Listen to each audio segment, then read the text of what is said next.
Like backflipped, carrying them. See, he does love her. Well, his job is to protect all cells. What's up, everybody? Welcome back to the channel. Tonight we're taking on another episode of Cells at Work. This is episode 8, the circulatory system. So we're going to learn how blood flows.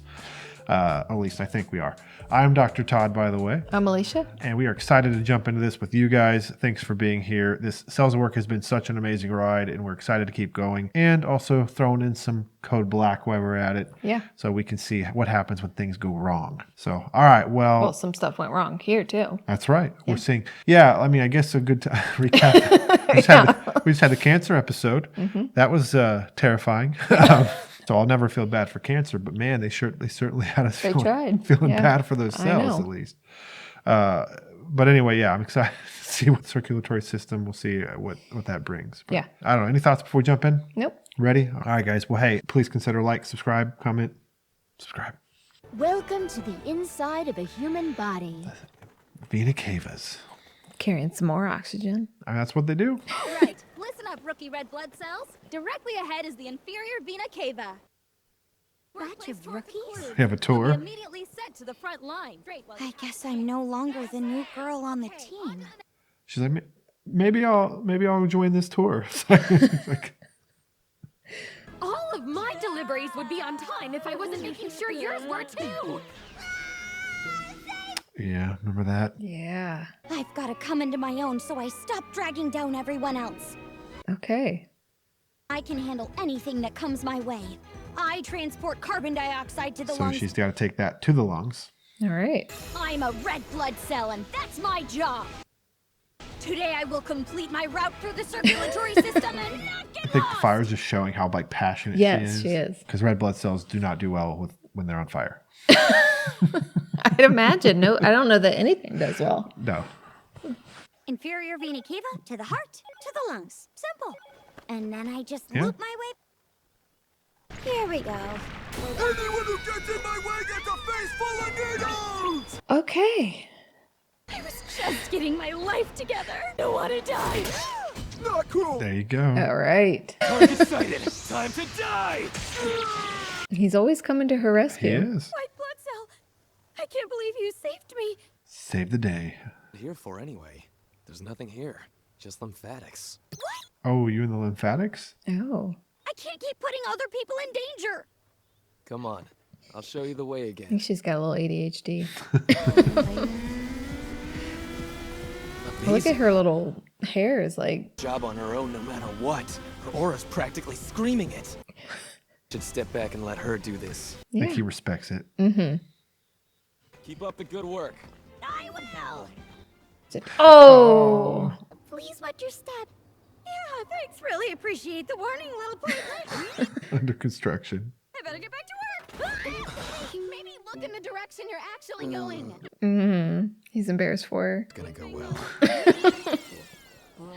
All right, so back in a vein. See the image of the body up there. There's just things to choose from. Right? I could really go for some glucose. Yeah. Dextrose, also known as glucose. Red blood cells are fond of sugar. Yeah. Oh, Red okay. blood cells don't have a mitochondria, so glucose is their only source of energy. Interesting.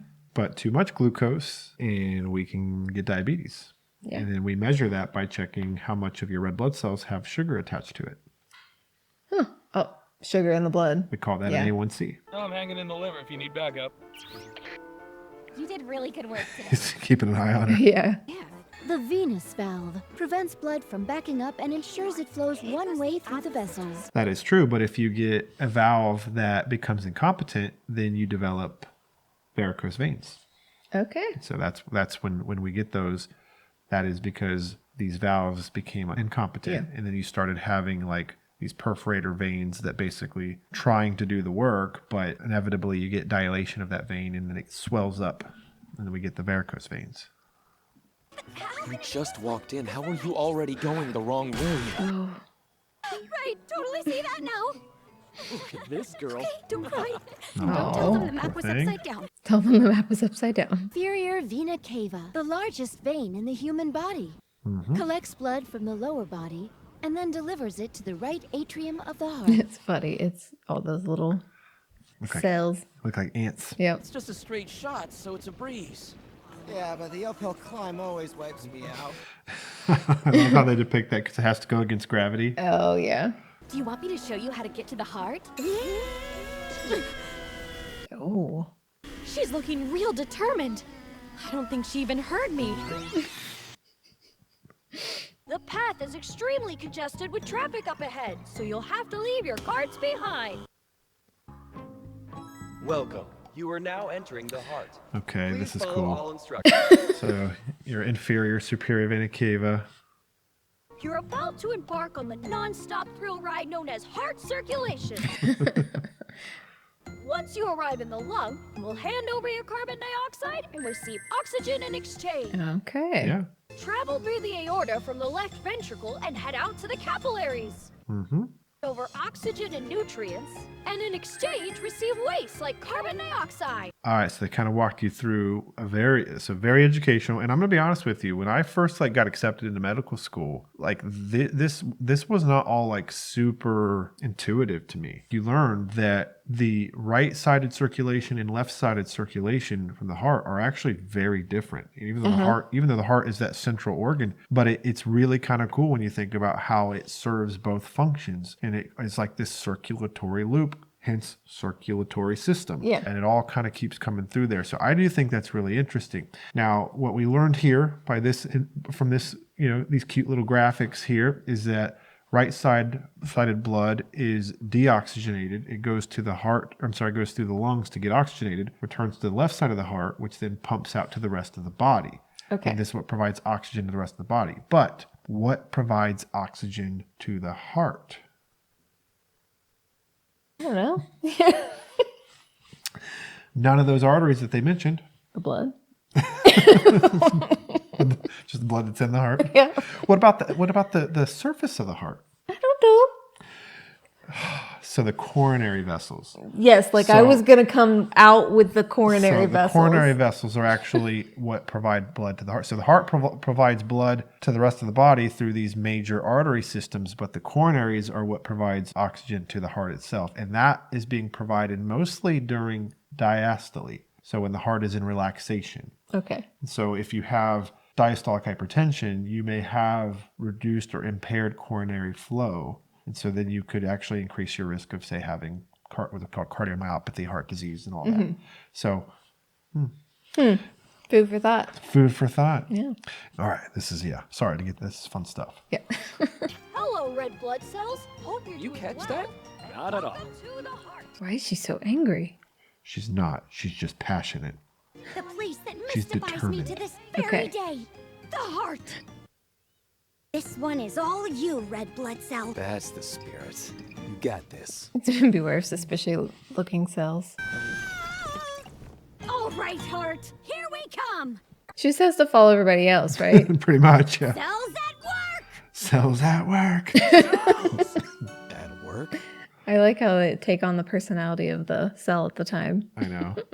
The bumpers. Arrive at the heart. Please be careful as you pass through. Why is her box a lot bigger? She's an overachiever. Yeah. The heart, an organ made entirely of muscle. Receiving blood from the veins and pumping it back out to the arteries. Repeated approximately 100,000 times per day. Oh, wow. 100,000 times per day. Please wait your turn behind the white line. So the tricuspid valve is opening. And it gets congested. You are now in the right atrium. Please refrain from pushing. Oh, so they've not crossed through the tricuspid valve yet. Okay. Oh, her notepad. No, don't leave me notes. Come back. No. Please, I need to go back. I need my precious notes. Oh, My he notes. grabbed them for her. There you go. He's a good shot. He's got a good. Yeah. He's kind of got. He's like Otani. Like he's got a good arm. Please keep moving and do not stop until you pass through. Tricuspid valve. Are those all the red blood cells? Okay. I thought it was the bridge at first. And pumps blood into the right ventricle. This also prevents the blood from flowing back into the right atrium. And if it does that, we call that regurgitation. Think of a leaky valve. Ventricle, where carbon dioxide Is that like the beat? blood gathers. Maybe. Still heavy. No! My precious fell off! Excuse me, can you pass this up to her? So there's a couple white blood cells with all of those red blood cells. Is that normal? Yeah, I mean, Flowing through? you're going to have circulatory immune cells. So also, though, when the heart's beating and those valves are opening and closing, that's when we hear murmurs. So if you've ever heard of a heart murmur, that's what we're listening for. Next up, time for the gas switcheroo. The alveoli. They're so pretty. I can't believe I made it all the way to the pulmonary alveoli. A couple macrophages. Yeah. Keeping a close watch. Yep. Your carbon dioxide is being collected. Relaxing Have a little tea while you wait.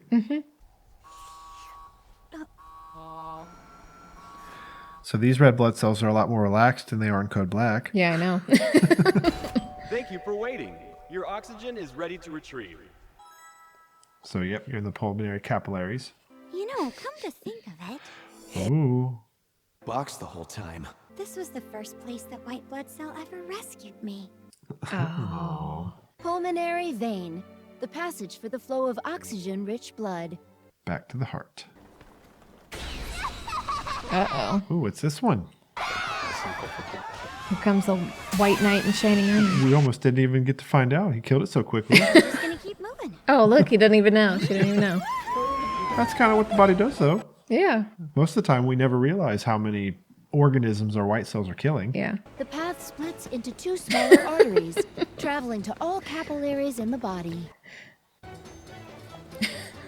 On a lift. The capillaries distribute oxygen and nutrients to the cells and retrieve waste such as carbon dioxide. That's where all the exchanges happen. Yeah. Oh, close. Just gotta deliver this oxygen and I'm done. Pass him by some platelets. Platelets, Oh, look, he's platelets. carrying one on his back. Hey, mister, will you say die, filthy germ, for me? Die, filthy germ. I just heard there's a small abrasion somewhere nearby. Another one? So right up here. Uh-oh, we're going to have a... Oh. Darn it, the road's closed up ahead. Maybe that's what they're referencing. Okay. No. Yep, and look at that. One sucker served up to order. Look how long her little piece of hair is. Whatever that, I can't remember what that was called. Like the little cowlick. So that innocent red blood cell is going to be our first target, is she? Y'all don't even know who she's got with her. I know. Just wait here and then we can bash her face right in. Don't you dare interrupt. Yeah. Let her know. Leave her alone.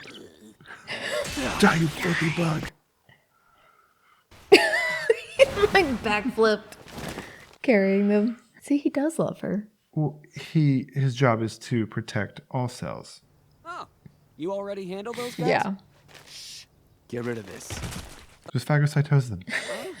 Wait, you're just dumping this on me? I can do this! All on my own. I am rocking this day. This is so tight, What so the narrow, heck? so very small. Come on, power through our red blood cell. Got it.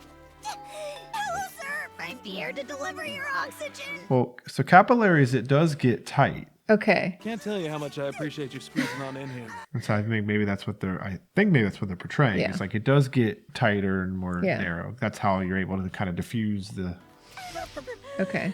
nutrients. Tight deadline. Made it all the way. I made a full circulation without getting lost. I did it.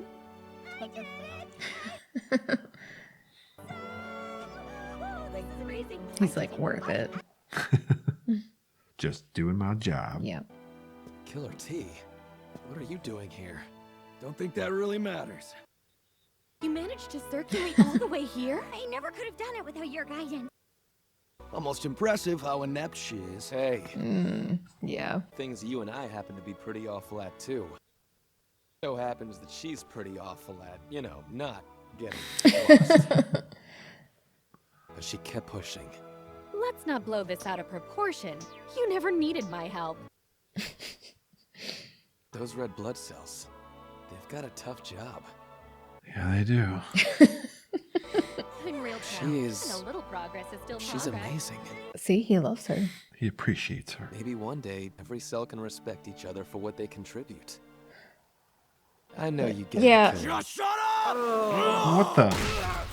Yeah, I saw something was gonna happen. Stop spouting sentimental platitude, you spineless, feeble, jabbering sap! Oh my gosh. We kill without mercy, even our own allies if we need to. Purpose of immune cells like you and me! You want everyone to be your best friend? You want to feel the thrill of losing a game of all made! That seems like a really detailed fantasy there. Yeah. You were born with a knife hidden in your heart, a killer, and don't you forget it! My heart? Understand me, maggot? Sure. You're trying to piss me off. Jeez. Oh, he feels all alone now. Oh, hey, white blood cell, come here. I have the most awesome news. Oh, he's gonna be mean to her now. Just made my rounds without any help at I all. hope not. Yeah? What the heck happened to your face? Killer T. I mean, a mugger. So anyway, you were saying you made the circulation? Yeah, I did. That's great. Tell me all about it. Yeah, he's a good guy. Yeah. I like to think all my neutrophils are like that. So, where should I start? Okay, It's like, this hurts. This hurts. it's in the vena cava. That's where all the veins in the body lead to, so it's freaking enormous in there. Oh, and then when I was in the heart, I dropped my notes and I was like, no! Kind of reminds me of when our daughter gets home from school. Yes. So then after that, I went to the lung and the... Does have a lot to say. Never thought of it like that. Lumpy bumpy. Yeah, exactly, and then... Oh no, the T cell gonna see him. I learned something today. Sure, get excused. Fine, maybe I'll get lost more often then. Oh. I'm not jealous of those cowards. Yeah. We need to get that T cell into some therapy. I know. They have T cell therapy inside the body. The thymus. Thymus. That's where they mature. Oh, okay. Although I think he's already matured. Yeah. He just might But need to has go he? back. Yeah, he might need to No, recirculate. I mean, obviously, we're kind of making light of it. Find himself in in the reality, spring. though, I mean, no, in reality, when there's pathogens, you need your immune cells to be this ruthless. Yeah. So it is, there's a time for that. But I like to think sometimes they're being nice to each other. They kind of need to be nice to each other a little bit because if, let's say, your immune system gets too overzealous, then you get autoimmune diseases, and that's not good. No. Right? So anyway, great episode. A little more light and fluffy episode. Nothing sad today. That was good. No more cancer at this point, so that's good. I only really wrote down one thing, and that was that we kind of touched on a little bit in the episode how red cells do enjoy glucose because they mentioned that they don't have mitochondria. So mitochondria, if you remember from your science classes, it's the powerhouse of the cell. Makes ATP, which is energy. ATP is sort of the energy currency of the cell, right? It helps keep everything going. But because red cells can't make their own ATP, they have to use glucose for energy. If you get too much glucose circulating in your bloodstream, you can get what's called glycosylation of your hemoglobin. And that's where you get what's called hemoglobin A1C. And so most people who are, certainly if you're diabetic, you're very familiar with this term, but hemoglobin A1C is the percentage of your red blood cells that have become glycosylated. So, or have basically glucose attached to it. And that's in a percentage. And it's like golf. The lower the better. Like you want a lower, well, I guess there's such a thing as too low, but you want a lower A1C rating because that indicates that you don't have an excess amount of sugar. And so if you have a high A1C, then we can diagnose that as diabetic. And so we diagnose that. We use the scale of 6.5% as diagnostic. Basically, less than 5.7% is considered normal. So obviously you're going to have some red cells that have glucose attached, but less than 5.7 is considered normal. 5.7 to 6.4 is considered borderline, or sometimes you'll hear the term pre-diabetic. And 6.5% or higher is actually diabetic. The reason that the A1C is so reliable, because as you can imagine, I may have relatively normal blood sugar, but if I just decided to eat a cheesecake and a Oreo milkshake, I just, went crazy with sweets, and you checked my blood sugar at that time, it's probably going to be high. Yeah. Right? Because I just consumed all those things. Doesn't mean I'm diabetic. I guess it could be, I suppose. Yeah. It doesn't have to mean I'm diabetic. And so an A1C has become popular as a test because that really is going to tell you about a 3 to 4 month average of what your blood sugars are. Okay. And this goes back to, if you remember, a red blood cell lives about 120 days, right? And so Oh, yeah. and so that's why. Like it gives you that average over that, say, course. Now, an A1C is pretty reliable, assuming some things are true, though. Assuming that you don't have like a hemoglobinopathy, assuming you're not anemic or significantly anemic, assuming that you don't have a condition that causes increased destruction of red blood cells. Because if you have any of these things at play, then you could get an artificially, say, low hemoglobin A1C in certain cases. You know, chronic kidney disease, sometimes we'll kind of see that. So you have to be a little bit careful with that. But certainly, you know, sometimes just having people check their blood sugars through, you know, sending them a glucometer, or now we have the Libres or the Dexcoms, which are those continuous monitors. But someone who you're concerned about that, like you're not sure if you can trust their A1C reading, is obviously you want to get glucose readings as much as you can, because then you can try to say, do these correlate with your A1C? Yeah. And something that helped me when I was training, this is kind of some rough math estimates, but it's fairly accurate. So like we always said that an average, so a hemoglobin A1C of 10%, which is high, it's diabetic and it's uncontrolled diabetes, correlates with an average blood glucose level of around 240. So if the A1C, if 240 is the average blood sugar with an A1C of 10%, for every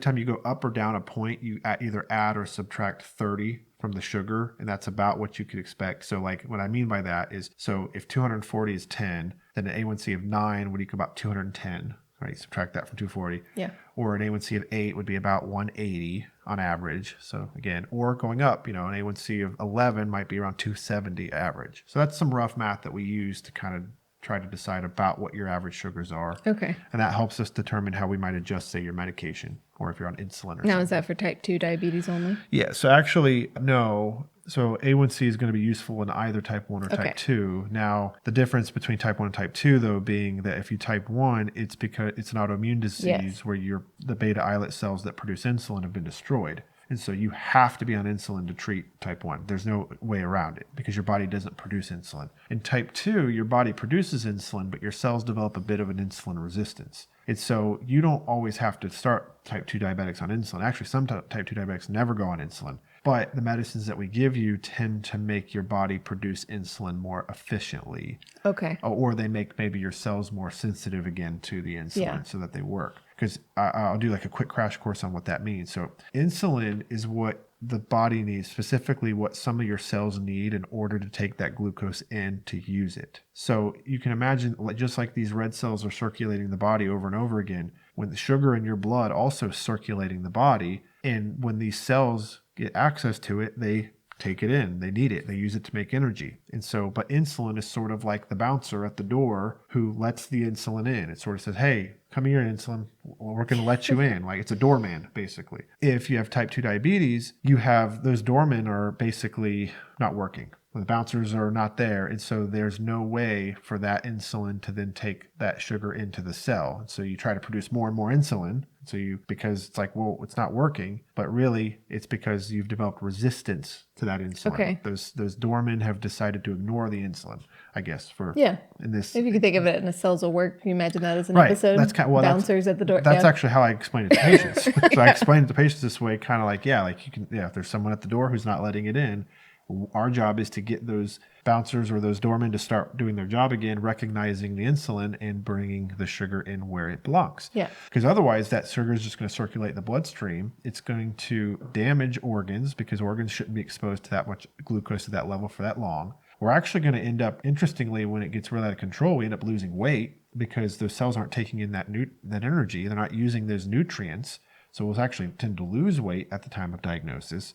The way you pee out ketones? Yep, we're dehydrated or super dehydrated because, again, we're not using it. And because the sugars are so high, it's pulling electrolytes with it because it has to. Okay. And then you pee it out, so you get glucose in your pee. I mean, diabetes can be really rough. Yeah. So I know we got kind of sidetracked on that because it wasn't really a diabetic episode. I know. It was about but I think it kind of shows, what happens when things go wrong. It prompted another question, which could be a little nuanced. I know you like that word. So you mentioned that type 1 diabetes, something destroys the cells. Yeah, it's autoimmune. Produce insulin? Yeah. Is that what it was? Okay. So is that similar in all autoimmune disorders, that it would attack a certain cell? Like autoimmune and disease in general is yes, like you develop antibodies, and those antibodies have a specific target. Now, okay. And that can be, depending on the autoimmune disease. Now you have some autoimmune diseases though that can target receptors on multiple organs. And so like lupus would be an example of something that can affect. Now you can get lupus that's somewhat, you can get cutaneous lupus syndromes, which are more skin findings, but lupus can cause what's called lupus nephritis, can affect the liver, can affect nephritis would be the kidneys, but it can affect the lungs. You get nodules as associated with that. So yeah, autoimmune diseases in general are going to have a kind of a more specific target. You know, Hashimoto's, which is Hashimoto's thyroid disease. You get antibodies that target thyroid gland, and that makes the thyroid not function appropriately. Yeah. But those antibodies can target other things as well. It's sometimes hard